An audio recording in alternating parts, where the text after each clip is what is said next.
I'm walking south on East 55th Street on the Near East side of downtown Cleveland, Ohio.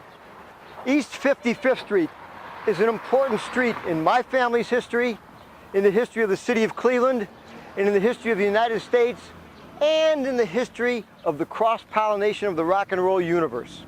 My father was born on this street just 6 blocks north on the other side of the street. 5 blocks north of that, he grew up, and he worked with my uncle over at League Park, where Babe Ruth hit his 500th home run. Just another block south of here is where the old East Tech High School stood, where Jesse Owens ran high school track and then on to Ohio State. And from there, he went to the 1936 Olympics, where he won 4 gold medals and embarrassed Adolf Hitler.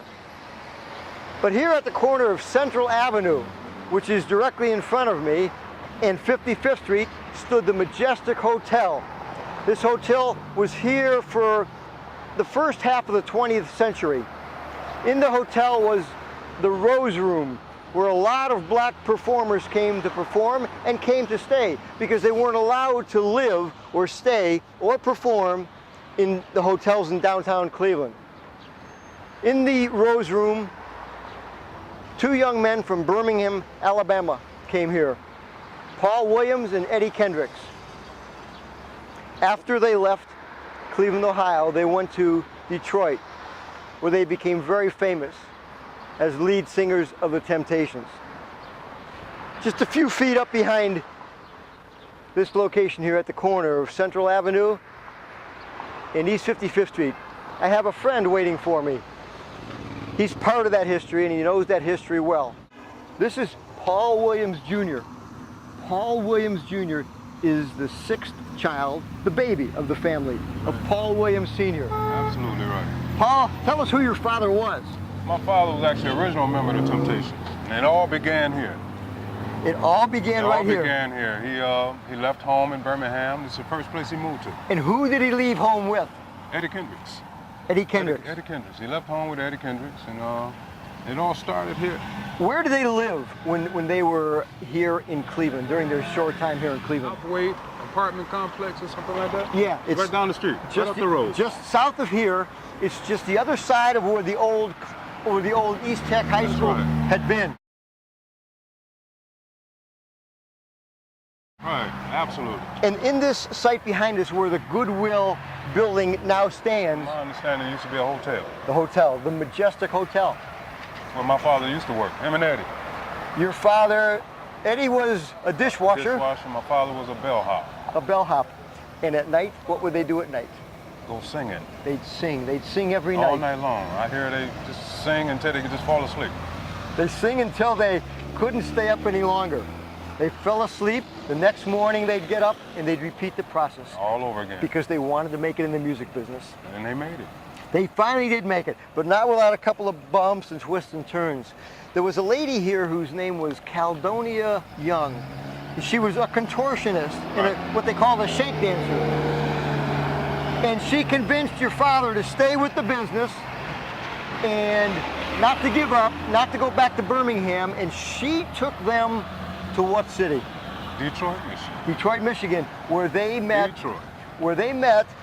Otis Williams from the distance, and Berry Gordy, and the story tells itself. It all became part of our history of the great music that we know as Motown and as the Temptations. Now tell me about some of the songs. You're a singer now. That's right. I sing right now with Dennis Evans, Temptation Repeat. You sing with Dennis. Now Dennis became the lead singer of the Temps when David Ruffin left. In 1968. And he sang with your father. He sure did. What are some of the songs that you remember that your father sang lead on with the Temptations? Wow, songs like I Want to Love I Could See, Don't Look Back. I Want to Love I Can See, that was the first song that Smokey wrote for the Temps. You're absolutely right. That was on Meet the Temptations album. And your father sang lead on that? That's right. Check Yourself. Check Yourself. Now that was before Smokey took over. That was before they even got on the Motown label. Yeah, a lot of people don't realize that my father was the original Temptation, and he also was the lead singer of the Temptations. What from day songs? one. What songs did your father sing? Songs like No More Water in the Well, Check Yourself, Who You Gonna Run To. It's various songs. And of course, I Want a Love I Can See. I Want a Love I Can See. Now that was the very first song that Smokey wrote and produced for the Temptations. That's right. Your father also sang lead in 1968. David sang lead on I Wish It Would Rain. Then Eddie sang lead on one more song, and then Paul sang lead on the last song before Dennis took over. I'm going to give her all the love I Give her got. all the love I got. That's one of my favorite songs by the Temps, and really one of my favorite Motown songs. Then Dennis took over. Now you sing Don't Look Back. Sing Don't Look Back. That was one of your father's songs. It surely was. Okay. What other songs do you remember your father singing with the Temps? For Once in My Life. For Once in My Life. For Once in My Life. That's one of my all-time favorites that my father sang. For Once in My Life. Now I saw him sing that song at the Versailles Motor Inn in June, I think it was June 12th of 1967. I just graduated the week before. And my buddies said, we got a ticket for you. We sat in the front row, and after they sang that, they sang Hello Young Lovers, and they shook all of our hands. That's right. Now for an 18-year-old kid to get to meet the Temps, for that time in my life, that was a thrill. And I saw them again November 11th of 67 when I was a freshman at Ohio University. Your father and the other Temps were in the locker room, and a buddy of mine and I, we snuck into the locker room. That was their dressing room. We talked to them, we walked out to their car with them and with the band, and there was a limousine that was behind your father got into the limousine with 3 other Temps. Right. David Ruffin got into his own limousine behind that one. Oh, David was David. Yes, he was. He had his name put on the side with his specs.